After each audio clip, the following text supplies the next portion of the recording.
What's happening, y'all? It's me coming back at you again with another vid. Well, I got news, some interesting news that is, and shout out to Bobby Barbershop Conversations. I actually saw this on his recent vid that he just dropped. He's currently covering the Lomachenko and Walters fight over at the Cosmopolitan in Las Vegas. So definitely interesting fight. Looking forward to it. Before I get into this interesting news that I discover, let me go ahead and give a quick breakdown on the Lomachenko and Walters fight. Now, first things first, the purses.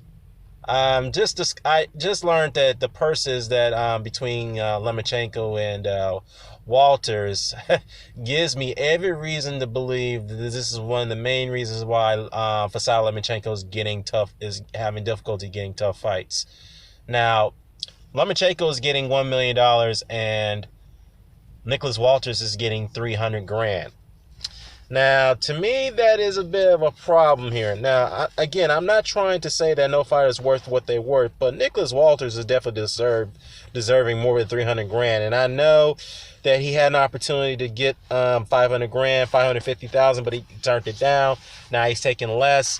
So that is a mistake on his end to turn down the initial offer that was given to him by Lomachenko, but now he's getting a low ball for $300,000. But I commend him for taking the fight because he is trying to test himself. Now, if you look at his record, okay, he is 26-0. Look who he beat, though. He beat Vic Tartanian. We can understand Vic Tartanian was over the hill, but Vic Tartanian was a guy who was pound for pound best at one time. He was the undisputed champion at flyweight and so forth. Okay, then he knocked out Nino Donaire, the first and only guy to do it, who was also rated pound for pound best at one point. So he beat Donaire and he beat Tartanian. He knocked both of those guys out. So as for, if you compare and contrast to Lomachenko did beat, no, he didn't beat. He fought Orlando Salido, and I felt that, Lomachenko should have been awarded that decision because Salido was fighting maliciously dirty in the inside. He was throwing combinations below the belt, whatnot, and, Lomachenko, I felt, got robbed from a decision. He got us to title shot after his second pro fight, which I felt that I didn't really think he deserved it, but he got in there, he fought a very good effort, and he lost in a close split decision. Mind you, this fight was held in Texas, and we all know that how Texas get down when it comes to officiating with certain fighters, and that's kind of Salido's backyard. So if you look at his record, he beat Gary Russell Jr. for the vacant WBO title, which that Gary Russell Jr. is a world champion now, but he was unproven at that time. He was a prospect. So, Lomachenko did, gave a good performance. He gave a very, I wouldn't say dominating, but it was a very, very convincing performance, I should say. It was a little bit back and forth early on, but then I would say Lomachenko, won the rounds, through the stretch of that fight to earn the majority of decision.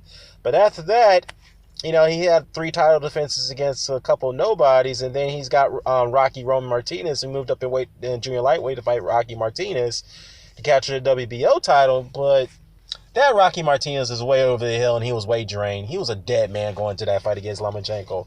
But I'm not taking anything away from Lomachenko. He deserves credit for that win. He deserves credit for that win. So he became a world champion after a 2-division world champion after a few pro fights, which is in 2 divisions, which is something that no one's been able to do. So you got to give him, credit for that. But my point is that him earning $1 million opposed to Nicholas Walters, who's actually beaten 2 pound-for-pound fighters, and one of those fighters was undisputed champion, that right there is a bit strange and murky to me. So it's kind of like, it kind of makes me understand why Orlando Salido backed out of the negotiations for the rematch, because he was being lowballed in offer, which he felt that was wrong, because he said, look, and, paraphrasing, he's like, look, to Lomachenko and said, I beat you. So why should I take a lower split than you? I draw more money. I have a better resume. I've beaten far more champions than you. So why, and pound fighters, so why should I get a lower split? So, Lomachenko is known to do that, and, and so forth. But it is what it is. The fight is happening. That's all that matters right now. I wanted to get that out of the way. Let's talk about this stylistically. Now, Lomachenko is a very awkward and highly skilled fighter. Regardless of what you say about him, I believe he is. He is rated pound for pound best, which is cool. I got no problem with that. His style is very tricky. He could throw punches and angles to a degree where you just don't see him coming, and it is striking. Because I recall in that fight when he fought Trilington Pariano in his first title defense after he beat Russell Jr. And he fought the fight on the undercard. I think it was a Pacquiao fight. It was a Pacquiao Algieri. Yeah, it was the undercard Pacquiao Algieri, and he threw like a couple straight rights, right? And he turned and he pivoted off the foot and he threw a quick right, and Parapino didn't see that punch coming. So that's just how, and he threw with a lot of precision and power. So that just shows how skilled Lomachenko is, because he can throw a lot of punches in accuracy, particularly in the Rocky Martinez fight when he threw a uppercut coming forward, and he was he was on his toes and he was moving forward so fluidly. And he threw that uppercut. He threw a combination uppercut coming forward, and that was just, and it came in very fast too. So that got Martinez out. So that was very, very striking as well. So Nicholas Walters is very, very, he's dealing with a guy who's highly skilled. Now, mind you, Lomachenko hasn't fought anyone on the skill set of Walters thus far, and Walters, on the other hand, hasn't fought anyone on the skill set of Lomachenko. Now, let's not count Walters out. He's a power puncher. He's the guy who comes forward, who'll apply the pressure, but he can move and he can box. His boxing skills is a bit underrated. So, he'll definitely apply the pressure on Lomachenko. But if I have to pick a winner here, I know some of my friends are going to disagree with me on this.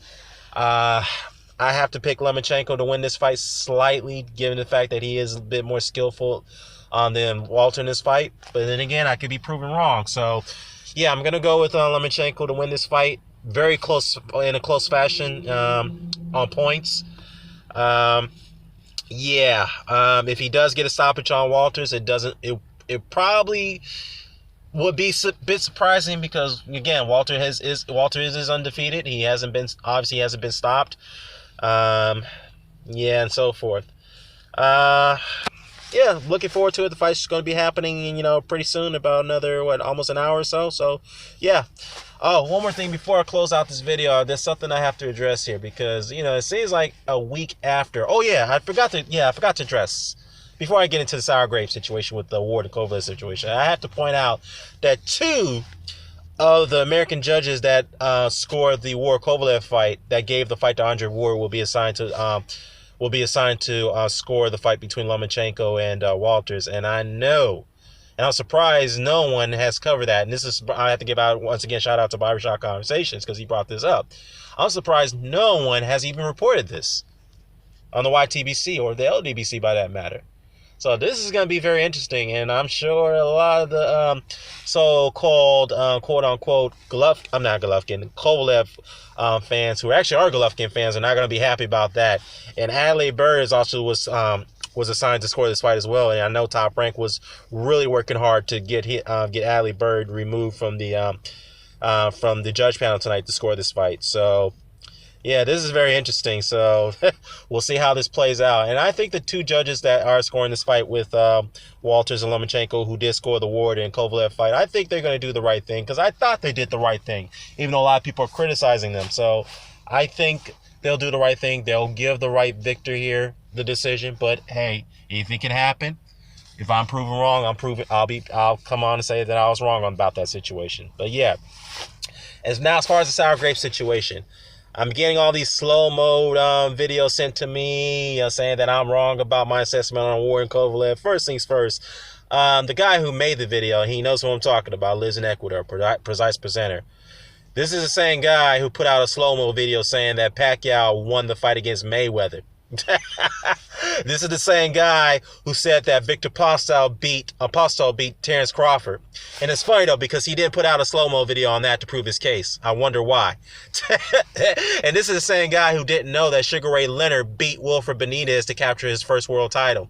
And this is the same guy who said that Manny Pacquiao was chasing the Charlie Burleys in his world his entire career, knowing that Manny Pacquiao ducked a lot of fighters.